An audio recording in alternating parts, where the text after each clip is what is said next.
Hello students, welcome to equilibrium science hub. Next आपण topic बघणार आहोत number of particles and unit cell in x gram of metallic crystal. So आता आपल्याला जर एक x gram of metallic crystal means एक crystal घेऊन आहे ज्याचा मास घेऊन आहे आपल्याला एक्स ग्राम, त्यामध्ये किती नंबर ऑफ पार्टिकल्स असतील आणि किती नंबर ऑफ युनिट सेल असतील हे आपल्याला फाइंड करायचं आहे. सो यासाठी बघा आपल्याला आधी माहित असायला पाहिजे मोलर मास कन्सेप्ट. सो जर मोलर मास कन्सेप्ट आपल्याला माहित असेल सो आपण इझिली फाइंड करू शकतो एस ग्राम ऑफ मेटल मध्ये किती नंबर ऑफ पार्टिकल्स असतील आणि किती नंबर ऑफ युनिट सेल असतील. सो मोलर मास म्हणजे समजून घ्या, यालाच आपण म्हणतो ऍटॉमिक मास. पुढे तुम्हाला क्वेश्चन सुद्धा दिसेल मोलर मास और ऍटॉमिक मास विचारलेलं असेल त्या क्वेश्चन मध्ये. सो बघा मोलर मास और ऍटॉमिक मास समजून घेऊ. सो आता लक्षात येईल आपल्या की मोलर मास और ऍटॉमिक असेल, ऍटॉमिक मास असेल मास. पण मास किती सबस्टन्सचा? So mass of 1 mole of substance. 1 mole of सबस्टन्सचा जे मास असेल, 1 mole of substance mass, 1 mole of सबस्टन्सचा जे मास असेल त्याला म्हणू आपण मोलर मास और atomic mass. Means 1 mole of सबस्टन्सच्या मासला म्हणतात मोलर मास और ऍटॉमिक मास. आता 1 मोल ऑफ सबस्टन्स मध्ये जे नंबर ऑफ पार्टिकल्स असतील ते किती पार्टिकल्स असतील और किती नंबर ऑफ पार्टिकल्स किती असतील हे आपल्याला पाहायचं आहे. सो 1 मोल ऑफ सबस्टन्स मध्ये असतात Na मीन्स ॲव्होगाड्रोज नंबर, इतके नंबर ऑफ पार्टिकल्स प्रेझेंट असतात 1 मोल ऑफ सबस्टन्स मध्ये. आणि 1 मोल ऑफ सबस्टन्स मध्ये नंबर ऑफ पार्टिकल्स आहेत 6.023 10⁻23 नंबर ऑफ ॲटम्स. सो जे नंबर ऑफ ॲटम्स आहेत ते असतील 6.023 10⁻23 atoms in 1 mole of substance, 1 mole of substance मास मध्ये. सो आता बघा इतके नंबर ऑफ ॲटम्सचा मास मीन्स असेल 1 मोल ऑफ सबस्टन्सचा मास. आणि जे आपण मास घेतो, सपोज करा सोडियम आहे, सोडियम डिनोटेड बाय Na. सो सोडियमला आपण डिनोट करतो Na ने आणि याचं जे मास असेल आपण घेतो 23. सो 23 ग्राम पर मोल. आता बघा जे मास आपण घेतलं सोडियमचं ते असेल 23 ग्राम पर मोल. मीन्स याचं जे मास आहे ते पर मोल साठी गिवन आहे. मीन्स आपल्याला जे मास गिवन आहे ते गिवन आहे पर मोल साठी, मीन्स 1 मोल ऑफ सबस्टन्स साठी. त्यानंतर आणखी एक्झाम्पल बघू शकतो आपण. फॉर एक्झाम्पल बघा हायड्रोजन. आता हायड्रोजनचं मास असेल 1 ग्राम पर मोल. बघा आता हे सुद्धा मास असेल पर मोल साठी. त्यानंतर बघा त्यानंतर एक्झाम्पल घेऊ शकतो आपण कार्बन. कार्बनचा ॲटॉमिक मास असेल 12 ग्राम पर मोल. सो जे मास गिवन आहे ते गिवन आहे पर मोल साठी, मीन्स 1 मोल ऑफ सबस्टन्स साठी. आता बघा त्यानंतर आणखी एक्झाम्पल घेऊ शकतो Cl. Clचा मास असेल 35.5 ग्राम पर मोल. सो जे मास घेऊन आहे आपल्याकडे जे मासेस अवेलेबल आहेत, जे मासेस आपण यूज करतो ते आपल्याला घेऊन आहे पर मोल मध्ये, मीन्स 1 मोल ऑफ सबस्टन्स साठी. आणि 1 मोल ऑफ सबस्टन्सच्या मासलाच आपण म्हणतो मोलर मास और ॲटॉमिक मास. आता number of substance means 1 mole of substance. 1 mole of substance means Na means Avogadro's number, जो नंबर असेल 6.023 10⁻23. मीन्स इतक्या ॲटम्सचं जे मास असेल किंवा इतक्या पार्टिकलचं जे मास असेल ते मास असेल मोलर मास. आणि त्यालाच म्हणतो आपण 1 मोल ऑफ सबस्टन्स. हे सगळे एक्झाम्पल दिसत आहे, हे सगळे गिवन आहेत मोलर मास साठी. सो यानंतर आपण बघू की याचा यूज आपल्याला number of particles and unit cell find करताना कसा होईल. So number of particles and unit cell in S gram of metallic crystal. आपण फाइंड करतो number of particles and unit cell. एक आपल्याला वेट गिवन आहे एस ग्राम क्रिस्टलचा आणि त्या क्रिस्टलच्या वेट साठी आपल्याला फाइंड करायचा आहे number of particles and unit cell. So आपल्याला जर हे फाइंड करायचं असेल तर आपण आधी कॅल्क्युलेट केलं molar mass. Molar mass calculate केल्यानंतर आता आपण फाइंड करू शकतो number of particles and unit cells. So त्यासाठी बघा पहिले क्यूबिक युनिट सेल कन्सिडर करा. एक क्यूबिक युनिट सेल कन्सिडर करू आणि याचे जे पॅरामीटर्स आपल्याला माहित आहे ते लिहून घेऊ. सपोज करा क्यूबिक युनिट सेल आहे तर याची एज लेंथ घेतो आपण A इतकी आणि याचा जो व्हॉल्यूम असेल, आता क्यूबिक युनिट सेल कन्सिडर केला ना, व्हॉल्यूम ऑफ युनिट सेल जो असेल बघा, आता व्हॉल्यूम ऑफ युनिट सेल असेल A³. So cubic unit cell consider केला तर क्यूबिक युनिट सेलचा व्हॉल्यूम असेल A³ इतका. त्यानंतर number of particles per unit cell, means एका युनिट सेल मध्ये पार्टिकल्स किती असेल, number of particles in 1 unit cell और per unit cell. 1 unit cell मध्ये नंबर ऑफ पार्टिकल्स किती असतील तर आपण कन्सिडर करून घेऊ n. सो आता आपण क्यूबिक युनिट सेल कन्सिडर करतो तर क्यूबिक मध्ये आपण बघितलंय simple cubic, body centred cubic आणि face centred cubic. So body centred cubic unit cell जर कन्सिडर केला तर नंबर ऑफ पार्टिकल असेल 2. त्यानंतर सिंपल क्युबिक जर कन्सिडर केला तर नंबर ऑफ पार्टिकल असेल 1. त्यानंतर फेस सेंटर्ड क्युबिक कन्सिडर केला नंबर ऑफ पार्टिकल असेल 4. तर आपण जे नंबर ऑफ पार्टिकल्स घेतो ते घेतो 1 युनिट सेल साठी आणि इथे जे कॅल्क्युलेट करतो आपण एक्स ग्राम साठी. सो हे डिफरंट असेल आणि हे 1 युनिट सेल साठी जे ते डिफरंट असेल. त्यानंतर बघा आपण डेन्सिटी काही टर्म्स आपल्याला आणखी घ्यावं लागतील जसं की असेल डेन्सिटी. डेन्सिटी डिनोट करतो आपण रोनी. Density is denoted by rho. त्यानंतर मोलर मास आपण आताच बघितलं मोलर मास आणि यालाच काय म्हणू आपण ॲटॉमिक मास. हे डिनोट करू आपण कॅपिटल एम नी. त्यानंतर असेल Avogadro's number. Avogadro's number denote करतो आपण एनए नी. बघा Avogadro's number denoted by NA. So Avogadro's नंबरची व्हॅल्यू असेल 6.023 10⁻23. त्यानंतर बघा यावरून आपण कसं फाइंड करू शकतो number of particles and unit cell in S gram of crystal. So त्यासाठी पहिले फाइंड करायला लागेल density. Density is equal to असेल मास अपॉन व्हॉल्यूम. सो आता बघा आपण डेन्सिटी फाइंड करतो एका युनिट सेल साठी. 1 युनिट सेल साठी आपण फाइंड करू डेन्सिटी. आता 1 युनिट सेल मध्ये कन्सिडर करा नंबर ऑफ पार्टिकल्स किती कन्सिडर केले आपण 1 युनिट सेल मध्ये n. बघा आता फाइंड करतो आपण मास फाइंड करतो तर युनिट सेलचं जे मास डिपेंड करेल त्यामध्ये प्रेझेंट असलेल्या पार्टिकल्स वरती. सो समजून घ्या मास आहे. मास कशाचा पाहिजे आपल्याला युनिट सेलचं आणि युनिट सेलचं मास कशावर डिपेंड करेल तर त्यामध्ये प्रेझेंट असलेल्या मॅटर वरती. सो त्यामध्ये जे मॅटर प्रेझेंट आहे ते प्रेझेंट आहे number of particles. So number of particles घेतले आपण n.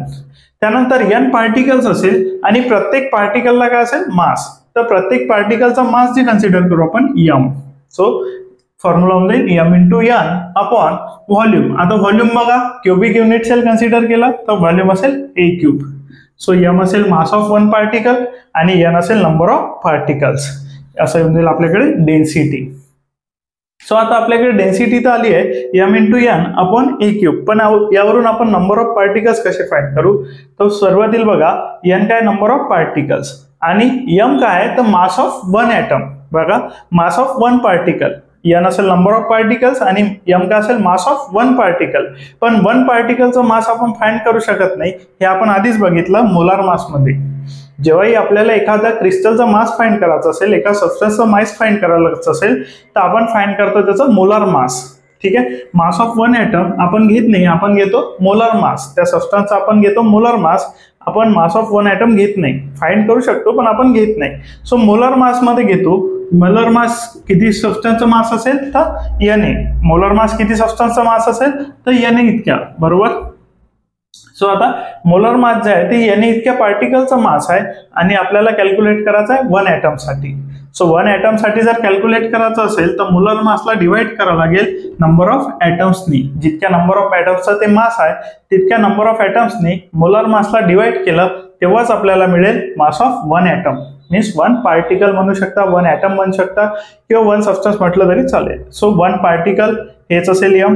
त्यानंतर 1 ॲटम हेच असेल 1 पार्टिकल हेच असेल आणि 1 पार्टिकलचा मास आपण सहसा घेत नाही. ठीक आहे. आपण जेव्हा घेतो तेव्हा घेतो 1 मोलचा मास आणि 1 मोलचा मास किती असते मोलार मास इतकं. आणि ते किती ॲटम साठी असते तर Na इतक्या ॲटम साठी. Na इतके ॲटम्स किती आहेत तर 6.023 10⁻23 ॲटम्स और पार्टिकल्स. इतके ॲटम्स किंवा पार्टिकलचा मास घेतो आपण. आणि इथं जे मास घ्यायचा आहे ते आपल्याला 1 ॲटमचं घ्यायचं आहे. आता 1 ॲटम साठी आपण काय केलं मोलार मास 1 मोलचा मास होता त्याला डिनोट केलं नंबर ऑफ ॲटम्सनी. त्यानंतर बघा हे असेल कॅपिटल m ची value sorry molar mass upon number of Avogadro's number हे असेल m ची व्हॅल्यू पुट करा n into a cube upon m into Na. So बघा डेन्सिटी इक्वल टू आलं n upon a cube into m upon Na. यावरून find करू शकतो आपण मोलार मास. यावरून फाइंड करू शकतो आपण molar mass rho a cube Na rho a cube Na upon n. So ही असेल मोलार मासची व्हॅल्यू आणि ही व्हॅल्यू आपण आता फाइंड केलेली आहे. सो डायरेक्टली या क्वेश्चनवर सुद्धा या इक्वेशनवर सुद्धा क्वेश्चन आलेले आहेत.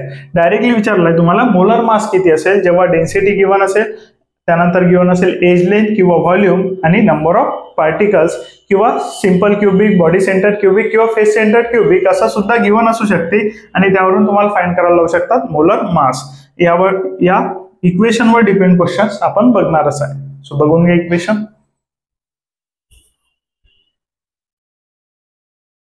सो आता बघा मोलर मास आपण फाइंड केलाय आणि आता जाऊ आपण नंबर ऑफ पार्टिकल्स वरती. So number of particles equal to बघा नंबर ऑफ पार्टिकल्स बघा आता नंबर ऑफ पार्टिकल्स. आता बघा एम मोलर मास असेल, एम काय असेल मोलर मास, आणि मोलर मास जेव्हा असते ते कंटेन्स करते एन इतके पार्टिकल्स. एन पार्टिकल असते मोलर मास मध्ये.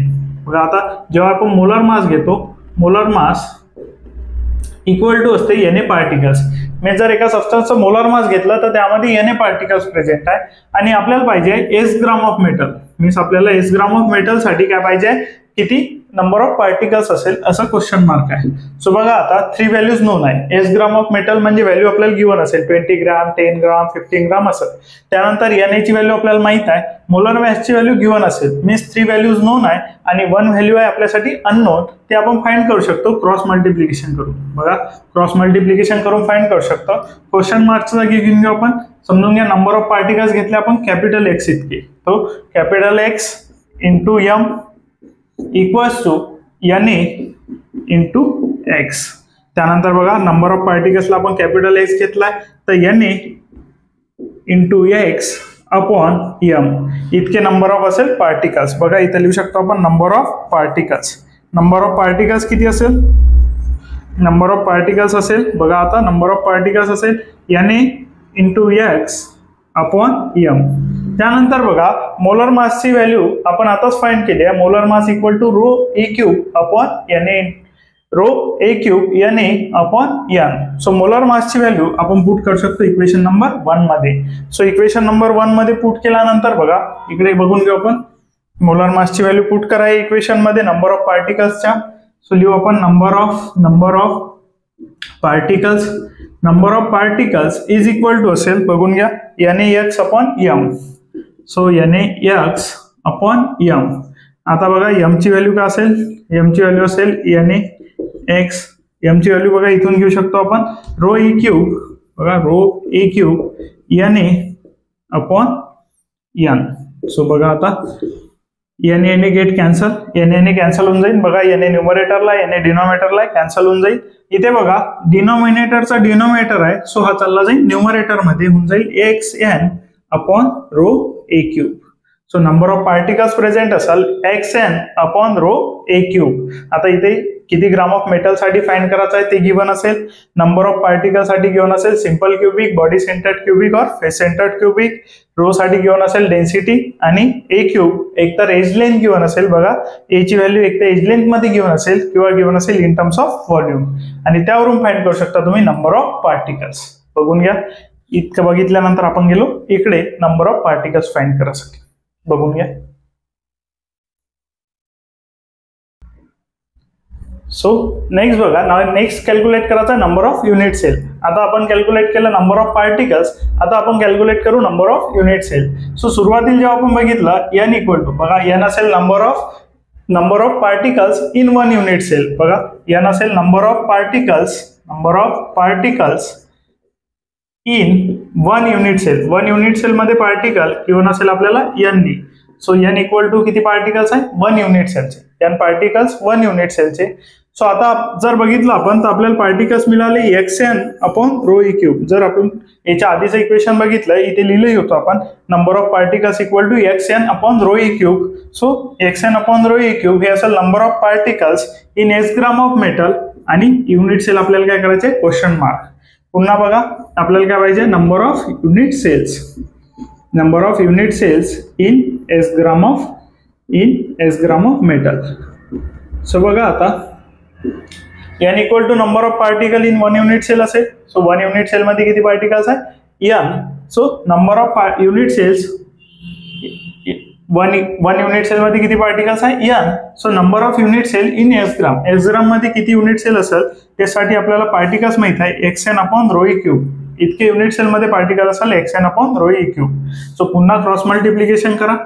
पुन्हा क्रॉस मल्टिप्लिकेशन केलं तर बघा 1 इंटू होऊन जाईल x n upon rho e cube. 1 into x n upon rho e cube आणि नंबर ऑफ युनिट सेल्स बघा आता number of unit cells in S gram of metal. So x gram of metal मध्ये किती unit cell असेल बघा, multiplication करा, n into number of unit cell होऊन जाईल. सो इंटू n येऊन जाईल. आता n ला जाऊ द्या डिनॉमिनेटर मध्ये, n पुन्हा डिनॉमिनेटर मध्ये गेला बघा, number of unit cell in x gram of metal. So number of unit cell in x gram of metal बघून घ्या, xn rho e cube 1 into xn rho e cube होऊन जाईल, into n आहे, into n चालला जाईल तिकडे denominator मध्ये, होऊन जाईल upon n. So n get cancel आणि नंबर ऑफ युनिट सेल असेल x upon rho e cube. तर नंबर ऑफ पार्टिकल्स असतील xn रो e क्यूब आणि नंबर ऑफ युनिट सेल असेल x upon rho e cube. दोन्ही values तुम्ही find करू शकता. बघून घ्या.